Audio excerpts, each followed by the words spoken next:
This is Elizabeth Johnson of Gatesbridge Travel Company, and today my guest is Safrika O'Neill. Did I pronounce that name properly? Yes, you did. Oh. Hi.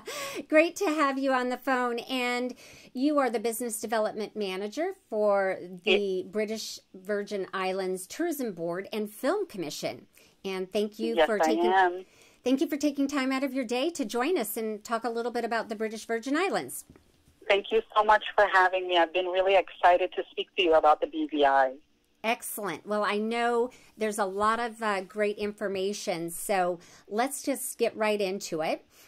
First of all, I thought, the audience would like to know what the state of the British Virgin Islands are. There's been so much talk and assumptions, and do I go, do I not go to the Caribbean? And I know we're not here to talk specifically about the Caribbean today, but can you share with us what we should know? What's the state of the British Virgin Islands today as it is? Yeah, as I know, many people who will be joining us today actually are aware that both Hurricane Irma and Maria did leave a very devastating mark throughout the British Virgin Islands. However, I am happy to report that we are in our recovery stages, and we've opened our shores to guests since November 2017. So we've been opened up since last year. And everyone that has arrived thus far actually has had good reviews. They've mentioned that the water is still beautiful, the sand is still golden, and the people remain lovely.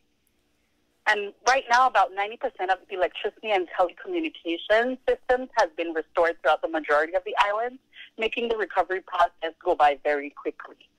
So I know you will probably have some people who will ask, okay, well, if I go down there, will I be able to stay somewhere? And currently we have about 300 land-based accommodations available and about 800 accommodations on sea, which are charter yachts available as well. And many more to be opened up in the next few months to come. Great. Well, that's exciting news for sure. And I'm going to ask maybe an ignorant question, but and I think a lot of people wonder this. What makes the British Virgin Islands different than the United States Virgin Islands? What is there a big difference? I'm just not really sure. Can you elaborate on that? Funny enough, I get that question a lot. And the U.S. Virgin Islands and the British Virgin Islands have a very close relationship because we're really close in distance. We do share the same body of water. And when I say that so much so to say when people come to the BVI sometimes, they'll fly directly into St. Thomas and then take about a 50-minute ferry boat ride over to the BVI. But although we share the same body of water and are only a few miles apart, the BVI and the USVI are both very distinct in their own way. And I wanted to let you know some of the reasons why. The most obvious difference is that the U.S. Virgin Islands has a chain of about 3 islands, while the BVI, on the other hand, has 60 unique islands, and they each offer you something different. So when you travel to the BVI, you'll get a variety in your vacation because all of the 60 islands are about 30 minutes apart from each other. So you can have breakfast on one island, lunch on one island, and dinner on the next. Therefore, I would say if you want to have a very authentic Caribbean experience that is vastly different from any other, the BVI is the place to be. All right. Well, I'm sold. I'm ready to go. Can you tell us what's the best way to travel to the British Virgin Islands? A lot of my guests are from the Mid-Atlantic area, although they come from various parts of the country as well. But what's the best way to get there? The BVI is actually quite easily accessible. So if you're traveling from the Mid-Atlantic, for example, and let's say we use Virginia, if you leave at about 8 a.m. in the morning, you are in the BVI by 3 p.m. So you'll be checked into your resort and having a painkiller, which is our local libation, and watching a beautiful BVI sunset before you know it. So if you're flying into the British Virgin Islands and you want to get down there the quickest way possible, again, I'll use Virginia as an example. You can leave from Virginia, let's say IAD, and get into the BVI directly into St. Thomas. You'll take a flight, or you'll take a flight directly into San Juan, Puerto Rico. From San Juan, it takes you about 30 minutes by plane into the British Virgin Islands, and you'll come into the Beef Island Airport, which is the Terence B. Letson International Airport, or you can fly directly into St. Thomas, U.S. Virgin Islands, and take the 50-minute ferry boat ride that I mentioned before over to the BVI. Oh, that sounds easy. That's good to know. Thank you. All right. Well, so with all that's going on, what is the best way right now, you would say, to see the British Virgin Islands? So the BVI is not only a destination for those who want to venture off from their land-based accommodations. You can actually enjoy the islands, and this is one of the best-known ways, by using our accommodations by sea, which is currently one of the best ways, as I mentioned, to experience the islands. You can make your way throughout the islands on your very own charter yacht, also known as our beds afloat. Now, because the BVI is the sailing capital of the world, the best sailing waters that you'll ever experience, a charter yacht vacation offers you the best of both worlds. It's your all-inclusive accommodations plus your transportation. So if you are a novice sailor or even an advanced sailor, we do have an option for you to be able to have you be the captain and have your guests be your crew, and that's actually the bareboat charter yacht. Or if you are a traveler who's coming to the BVI and you want a captain, crew, and a chef, where you just have to lay back, relax, and say, hey, I see that island in front of me and I want to go there, a crewed charter yacht would be your option. And even if you're just a couple or you're a single traveler looking to meet a few interesting people while sailing around the BVI, we do offer cabin charters as well. So sailing in the BVI, if you wanted to get a charter yacht, I'd say that is a really good option for anyone who wants to go to the BVI at this time. It's an adventure with light physical requirements. It's an excellent experience for groups, couples, families, and single travelers. And with 60 islands, no daily itinerary is the same. You will want to return over and over again to continue to explore the BVI. Great. And I really like that it's a family-friendly destination and a great way to offer flexibility. I would assume that they can be custom. So depending on the size of the family or families traveling together, that we could design a trip that would make sense for how they want to experience the island, whether they're a first-timer or whether they're a repeat. And, of course. And then I was also curious to know, they don't have to be on the boat all the time, right? There's a lot of local fun places to go. I know you talked about the Painkiller, but are there still a lot of fun places that they can go and enjoy for the afternoon or for the day? And what are some of those places? Of course. I know if you have any of the repeats who have been to the BVI time and time again, some of the staples in the British Virgin Islands are the Soggy Dollar Bar. That's actually where the Painkiller libation that I mentioned originated, and it's located on the island of Jost-Van-Dyke. That has reopened, and that's ready for people to come over. Now, if you ever get a chance to go over to Anegada, that's one of the stops that you'll want to do, especially if you're on a sailboat. You have the ability to be able to sail over there, and once you get over there, you can have one of our succulent lobsters, and that's two really amazing things to do, but there's so many more, and daily things are opening up.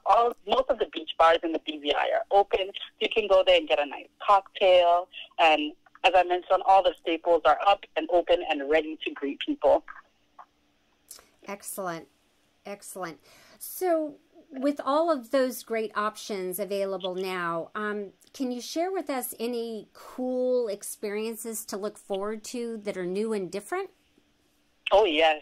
In the BVI, we have glamping, so it is our form of luxurious camping. So for any clients that you want to be able to go to the BVI and they want to be able to, stay in some type of roughing it out type of accommodation, our glamping tents, which are very luxurious, as I mentioned, offer that. And they're located on Anegada. It's called the Anegada Beach Club, and they've reopened and they are fully renovated. Very beautiful. Excellent. Excellent. And a lot of, again, if they wanted to do a combination of, say, a couple of nights in an accommodation and sometime on the yacht, where might you suggest that be the best place? So Anegada Beach Club would be an option if you have anybody that wants to go out to Anegada. They can take the sailboat over there, as I mentioned, throughout the day. Then they can dock into one of our marinas over there and get off of the boat and stay at one of the glamping tents for a couple of days. Scrub Island, which is actually one of our Marriott Autograph collections, and it's a private island resort, meaning that the only thing on that actual island is the resort itself, will be reopening in July, so that's also something to look forward to. This is a wonderful land-based property offering standard and deluxe rooms, and they also have villas as well with easy access to scheduled day trips and to other islands. They do have a marina as well, so if you're on a sailboat and you wanted to dock there and probably stay at the property for a couple of days, you can do that as well. Awesome. And could you just repeat the 5 major destinations that they would visit on their trip? So the 4 major ones would be Tortola, and more than likely, if you do have a charter yacht, you would charter your yacht out of Tortola, so that would be where you would start, and that is actually the main island. In the British Virgin Islands, we have Rotown, which is our main town area there. You can do a lot of shopping there. There's wonderful beaches, and we also do have our Pear Park, where they can get some local cocktails. They can also shop for some island spices from the Tortola Pear Park as well. And there's nice live music and dancing. So they can also experience some cultural events there as well. Then there's Virgin Gorda, which is also another staple when coming to the British Virgin Islands. There's Anegada, which I mentioned as well, where you get the succulent lobster. And then there's the Jos Van Dyke, where you can go and have a painkiller and see our BVI legend, Foxy. Excellent, excellent. Well, this was very, very interesting and a great overview. I know a lot's going on down there, and it's nice to know that you guys are in a great position to have our guests experience the British Virgin Islands and really looking at it from another lens that maybe we hadn't always looked at, which is, you know, visiting from the sea and going inward. Exactly. Yeah, so I'm super excited. I know a lot of people will be interested. If there's anything else that you want to say before we close, is there anything I've missed or that you want to add? I also wanted to add and let everyone know, I mean, if Anegada has sparked your interest, because I know I spoke a lot about that island, but that island is one of the islands after the hurricane that wasn't really affected, and that's one of the staples and places to go. During November, when we do have Thanksgiving up in the U.S., they do have the Lobster Festival over in the British Virgin Islands. So that might be one of the things that you might consider doing when going to the BVI. So it's going to be taking place this year, Thanksgiving weekend. So you can get to the BVI and go and enjoy some of the BVI's succulent lobster. We have live bands. It's a very live event. A lot of people go. People love it. It's going to be the 4th year that it's going to be taking place. So you can join us in the BVI for the Lobster Festival.